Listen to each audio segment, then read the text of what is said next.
People make a lot of videos where they talk about basically the end goal, right? Or the end result. And they basically tell you, well, this is what you should aim for. And I do think these videos are still useful, but they also don't allow you to really understand how someone got there. And that's what I'm going to do with this video. I'm going to explain to you my way of changing one's mentality effectively without strain, without having to suppress doubt, and without having to fight yourself. When it comes to changing other people's minds, we do this through questions. Now, this may challenge a belief that you currently have, right? But the only way to change someone else's mind is through asking them questions. If you give people commands, if you state your opinion as fact, if you do all of these things, what happens?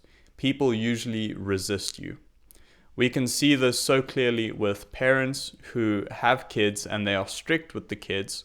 And despite the fact that the parents are correct in a lot of situations, the kids will vehemently resist the parents' knowledge or wisdom or advice because they need to go out and make their own mind up.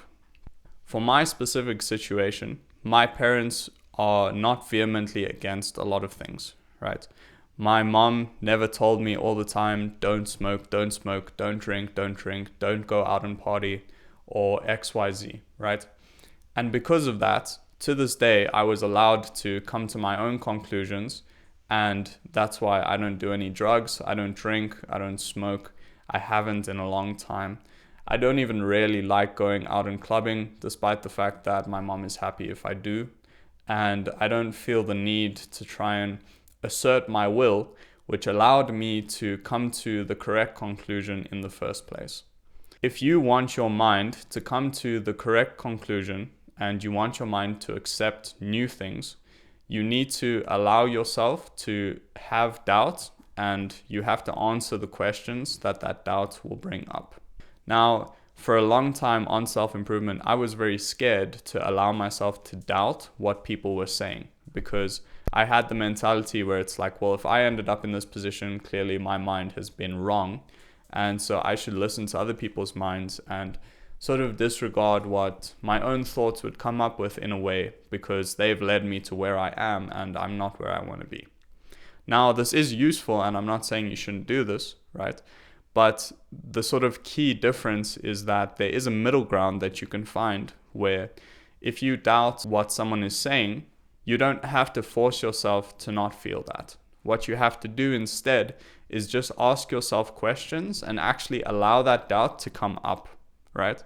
When you do that, what's going to happen is that naturally you sort of give this question to your subconscious. You sort of give it away to your brain, and then your brain is going to come up with a conclusion, or it's going to think through it, right?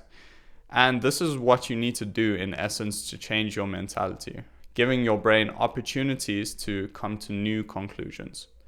This is something that I've tried to sort of brute force when listening to books, when listening to podcasts, all kinds of stuff. I would listen and then I would have a doubt, and then I would kind of immediately push this doubt away and not allow it to be there, because I'm the one who doesn't know stuff. Now, again, I'm not saying this is wrong, but I'm just saying there is a middle ground where it's like, okay, well, I ended up in this situation. So maybe a lot of people have a lot of things that I could learn from, and that's 100% true for everyone.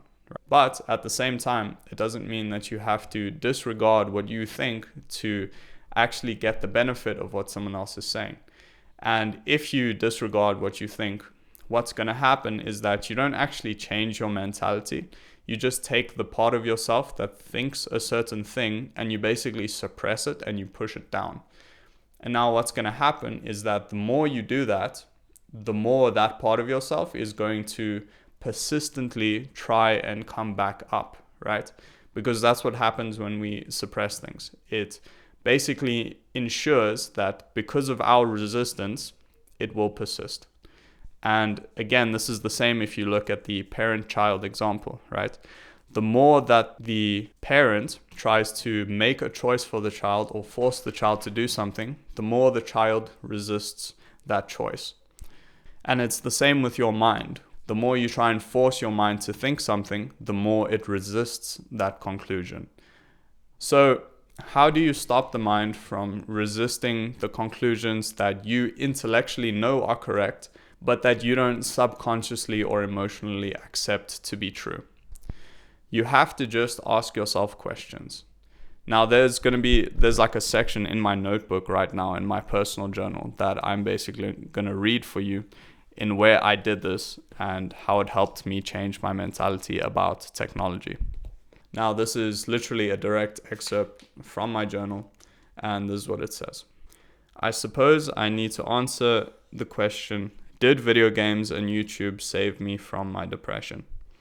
My knee-jerk reaction is to say yes. My intellectual answer is no, because of what I know now about addiction. Even this I do not fully accept or agree with though. I believe video games and other junk media to be fundamentally comforting or pleasurable, and that is why I continue to engage with them. They numb emotional pain.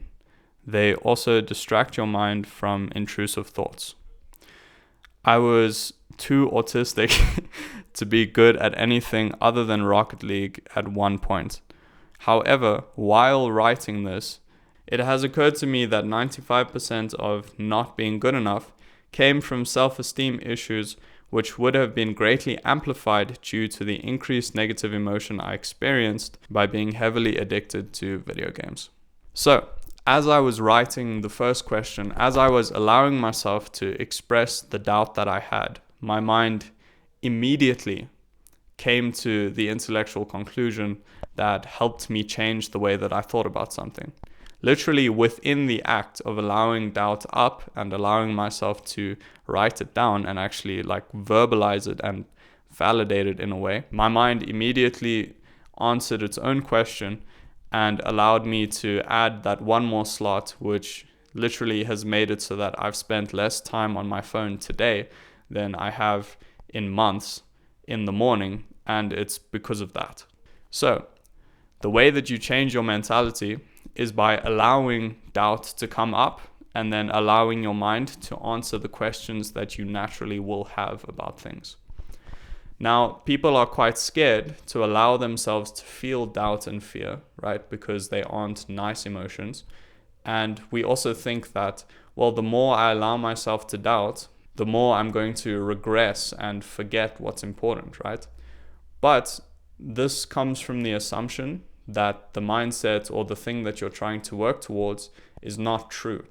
Because if it is true, it will be self-evidently true. And if something is self-evident, there's nothing that you need to force yourself through to see that. So the first line of defense when it comes to changing your mentality is to ask yourself questions in your journaling. Allow yourself to doubt and then allow your mind the space to come to its own conclusion about that doubt, and then just continue to give your mind data and information to work with and allow it to actually make these conclusions on its own, rather than trying to kind of brute force it or to try and force yourself to ignore your own conclusions and your own worries or doubts about things. Now, the second part of this is positive visualization. Now, again, when people hear this, and well, this is what I thought when I heard this from other people, is that, oh, well, visualizing in a positive way is just a way to basically try and hide negativity and to try and escape negativity. Therefore, is it not basically the same thing as trying to use something external to distract yourself from your problems? But the more I've thought about this, the more I've realized positive visualization is just a conscious choice that you make, right? That again, you give your subconscious data to work with that contradicts your negative conclusions about yourself, about the world, and about your ability to perform in the thing you're about to do. So again, today, I literally watched a Hamza video that was summarizing the book Psycho-Cybernetics. Hamza was just giving a summary of what the book said, and he was kind of explaining why this positive visualization is really good, right? And how it does have real world physical impact, because there was this study that they did to show that someone visualizing themselves practicing basketball had about the same increase in skill as someone who actually went out and practiced basketball for 20 minutes every day. And there was a control group and everything to show that it wasn't just random. And this was very interesting to me, right? Because it made me think, okay, well, if I visualize myself before I start my day, if I sit and I just meditate for a few minutes and I mentally run through my day, right? And consciously make sort of positive visualizations about how the day will go, about the choices that I make, will it make a difference to the choices that I make? And the fact that I'm sitting here recording this video instead of lying and doom scrolling on my phone is literally evidence for me personally that that's exactly what happened. I sat down and I visualized going through my day, experiencing reading books and being fulfilled instead of sitting on my phone and recording videos and doing research about things that I can take photos of and all kinds of things like that, because I'm a photographer. And that's also why I have a good camera and this little microphone and everything. And I was sitting and doing that, and it's literally made a difference to how my day went from the get-go. And so literally just a 5-minute visualization of my day going good has allowed my mind to actually aim for that instead of aiming for a negative day, because what you think of is what you're aiming for. Now, not consciously, but subconsciously. The things that you think of, your body and your brain aims for. So if you have a positive visualization, right, your body is going to aim for that. And it actually makes it effortless almost to go and do the correct thing instead of the wrong thing, right? And a lot of times I would sit around and I would sort of visualize myself being unable to get up off my phone and do anything else for an entire day, right? And I would have that sort of constant anxiety and it would turn into a loop. And what would happen? I would do that exact thing. I would spend, a whole day on my phone, not doing much. And it was pretty ass, right? It's pretty bad. But today I've literally just visualized instead of that, right? I sat down and I ran through my day doing things that are fulfilling, sitting and reading a book and visualizing myself enjoying the peace and the fulfillment that comes from that, rather than the pain and the depression that comes along with being addicted to my phone. And lo and behold, I'm sitting here recording a video, and doing something much more productive than sitting and doom scrolling on my phone, right? And the same thing with I journaled and I went and showered and I got up and I did all my shit, and it was easy because my body and my brain were aiming towards what I was thinking, and what I was thinking was a conscious positive visualization. So I highly recommend you read the entire Cyber book. Cyber.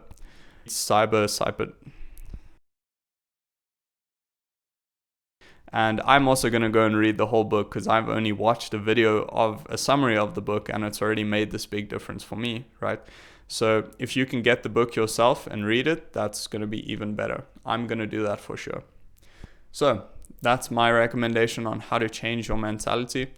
And in terms of practical steps, just use your already allotted journaling time to ask yourself questions and to express the doubts that you have. Just a reminder, when you express doubts or you express anxiety, it doesn't turn you into more of those things, right? It actually allows you to process the doubts and the anxiety that you have, which allows you to be free of them instead. So don't be scared to dive into feeling a level of anxiety and feeling a level of doubt, because those things are actually good to feel because you allow them to come up and you allow them to be processed.